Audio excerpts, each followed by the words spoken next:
So trading is all about consistency, right? I mean, everybody's talking, the magic buzz phrase is always consistent profits. Well, so consistency really is a big deal. And today we're going to talk about how to eliminate the biggest inconsistency in your trading. Now, a lot of traders, they're thinking the biggest inconsistency, an external thing that everybody wants to blame is the uncertainty of the markets. Well, the uncertainty of the markets, uncertainty is really, it's built into really any business that you might have. And you're like, oh, no, that's not true, Brian. The trading is different. It's like, no, pretty much any business that you get into, you have a whole lot of uncertainty, maybe not as frequently as with markets, but there's definitely uncertainty there. I mean, heck, even if you're just running a pizzeria, something as simple as that, you might have a competitor open up across the street. You might have a new ad campaign come up. You might have one of your materials, all of a sudden the supplier goes out of business and now you got to resource your ingredients. You might have a labor issue. Like in Kansas City, one huge uncertainty that hit years ago, but I found it really interesting how it hit so many businesses and it totally blindsided everybody, was when the casinos moved into Kansas City. And they were paying everybody well over minimum wage. And all of a sudden, you got a whole ton of labor that was leaving the whole metro area to go fight for the jobs at the casinos. And it was funny because at the time, or at one point along the way, I went into this one, I think it was a Taco Villa, a little fast food place, local.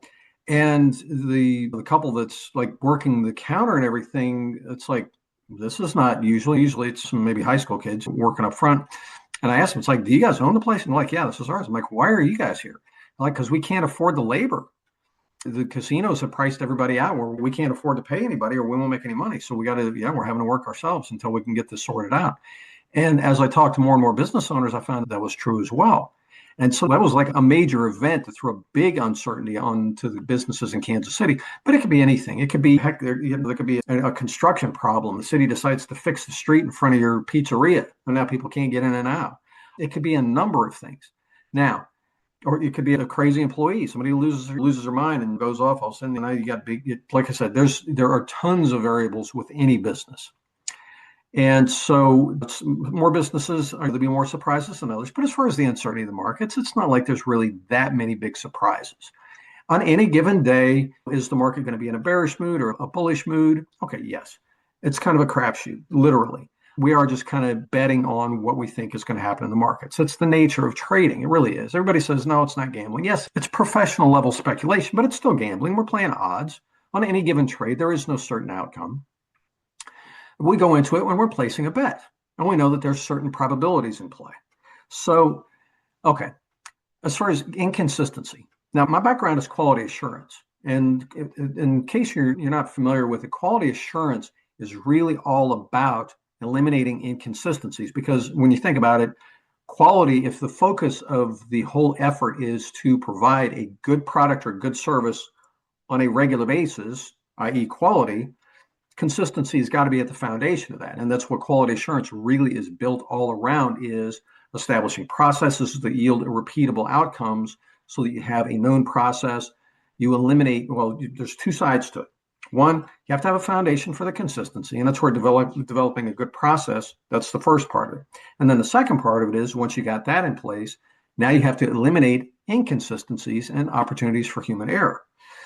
So that's why I loved being able to apply quality assurance to my trading. And after farting around for a year, not treating trading with the proper respect, just kind of flying by the seat of my pants and thinking, well, I can just figure it out as I go. Things will just magically turn around. Big lesson, that doesn't work. What I had to do after I blew up my account and lost almost $50,000 was I had to take a different approach to my trading. And a friend of mine, I was talking with her about how I was just kind of all over the place with my trading, and that really was the big part of my downfall. She said, Brian, why don't you just take what you're doing at your plant where you work? You guys are wildly successful over there. You do very well at it. You're really good at getting consistent performance out of everybody in the plant. Take what you're doing with your quality stuff and apply it to your trading. And I'm like, duh. Yeah. And it took me a while, but I was finally able to figure out how to apply it to my trading. And it works like a charm because, again, the foundation of it is consistent, reliable output. Perfect for traders. And quality, of course, maybe you've heard of SPC or Six Sigma or that kind of stuff. And that's where a lot of people, that's what they know of quality. But quality, again, is really, most of my time was spent not focusing on the machines, but on the processes that involved people, workflows, activities, procedures, work in specific tasks, getting everybody to do things according to best practice consistently, day in and day out, over 183 people, 7 different departments, 27 production lines, 4 different shifts, day in and day out, getting everybody to perform consistently. That was my job. That was my number one job, getting consistency out of the entire plant, machines and people. I was good at it. Like I said, when I was able to apply it to my trading, cool. Now, as far as addressing the number one inconsistency in the biggest inconsistency in your trading, because imagine if your trading's not really going swimmingly along, it's probably, the mistakes that you make, the inconsistencies that are killing your bottom line. That's where the frustration is. I know, I've been there. Every trader that I talk to, I mean, there's some traders, they're so frustrated because they just can't seem to get consistent about their trading. I've had a number of guys, they were literally on the verge of tears. I could hear it in their voice shaking. And they were so frustrated with it because they're generally successful people. They know how to make things work. They know how to be successful. They know how to amass money. They have all the personal traits to be successful. And man, trading, they're just having a hard time with it. And it's being able to eliminate the inconsistency. That's the big thing. Now, most people attribute it to the psychology of trading. Well, maybe you have some subconscious belief, some issue with money, or something you heard in church, that money is root of all evil, or maybe some mommy daddy issue. Your mommy said something to you when you were 5 years old that traumatized you, and that screwed you up for trading. And no, the thing is it possible that all those things occurred? Sure. But obviously, you've been able to get over them sufficiently to be successful. Otherwise, you wouldn't be in a position to trade. You've been sufficiently okay with success and with money and with achieving things and discipline and self-control to be in a position to trade. You've been able to put yourself in a position where, you have $25, $50, or $100,000 to fund an account and trade.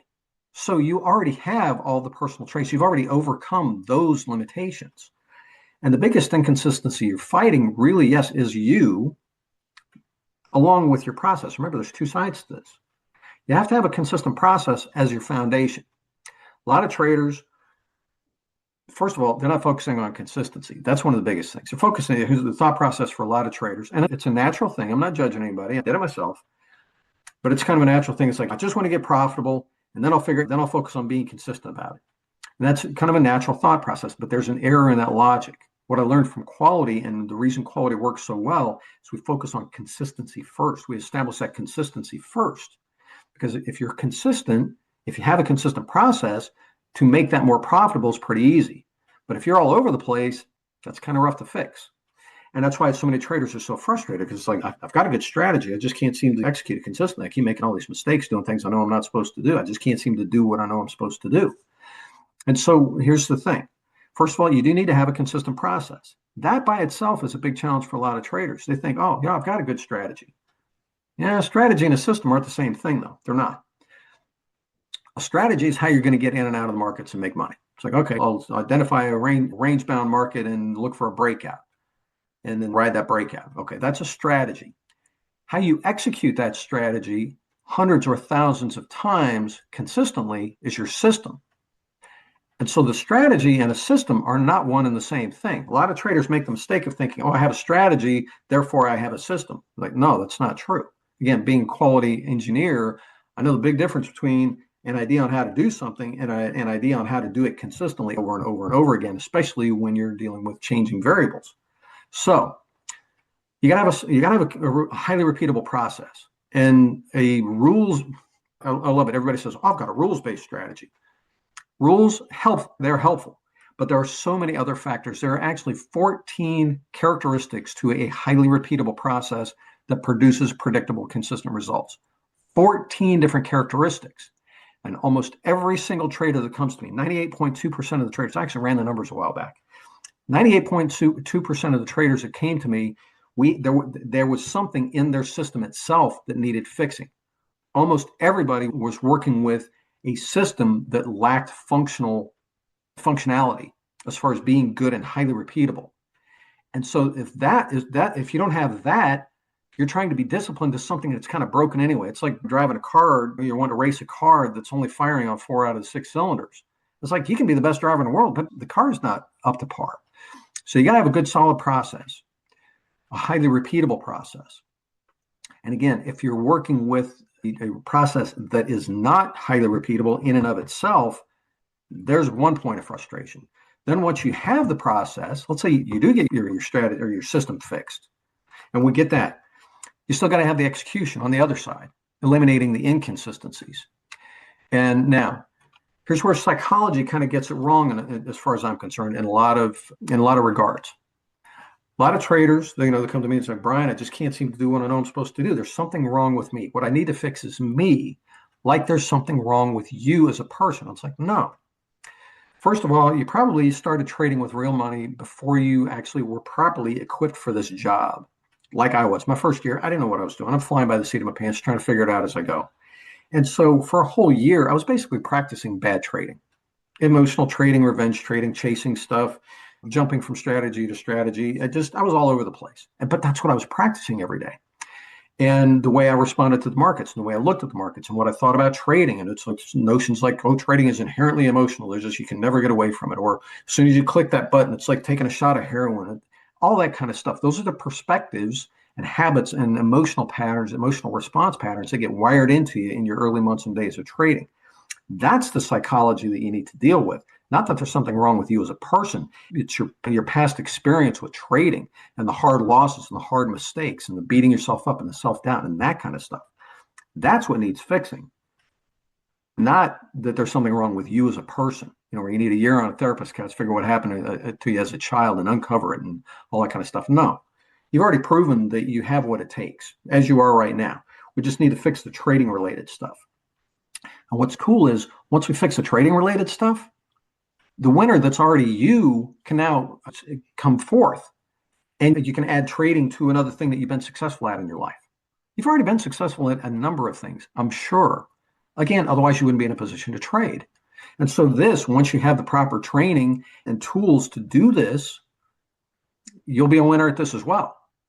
And it won't be any more difficult than your regular day job. That's the cool thing about it. So the biggest inconsistency in your trading really is you as a trader, yes, dealing with your skill set, the tools that you're working with, and the emotional damage that has already occurred in your trading experience. And if addressing this is the biggest contributor to your inconsistency. When we address this, get settled down, your execution improves, your confidence improves, the self-doubt goes away, the mistakes almost go away completely. You're not going to be mistake-free for the rest of your life, but we can really get them down to a bare minimum. Like I said, this becomes no more difficult than your regular day job. And I almost guarantee you, your regular day job is probably more difficult and more sophisticated than trading. And you handle that just fine because you're equipped for it. When you get the proper training and equipment for trading, you'll be successful here too. And so if you'd like to find out more about this, and here's the cool thing. The best thing about it is, again, this isn't some psychological flaw that we have to fix. This is a skill set that you can learn. Usually takes 60 days, give it 90 days. So we can say in 90 days or less, comfortably in 90 days or less, you can have your trading turnaround and it's actually working the way you want, where, yeah, you've got a solid handle on it, you know what you're doing, you trade comfortably, your execution is good, and you're making money. 90 days. Seriously. Been doing this for almost 20 years. 20 years next month. And it just works over and over again because it's a skill set. I didn't invent quality assurance, but I figured out how to apply it to trading so that it makes trading work just as well as every other business in the world where quality assurance has come in and really turned things around. You've seen it for yourself. Look at all the companies that are really successful, admired companies. It's because they applied quality assurance and it really made them a great operation, made them highly profitable, and things just work.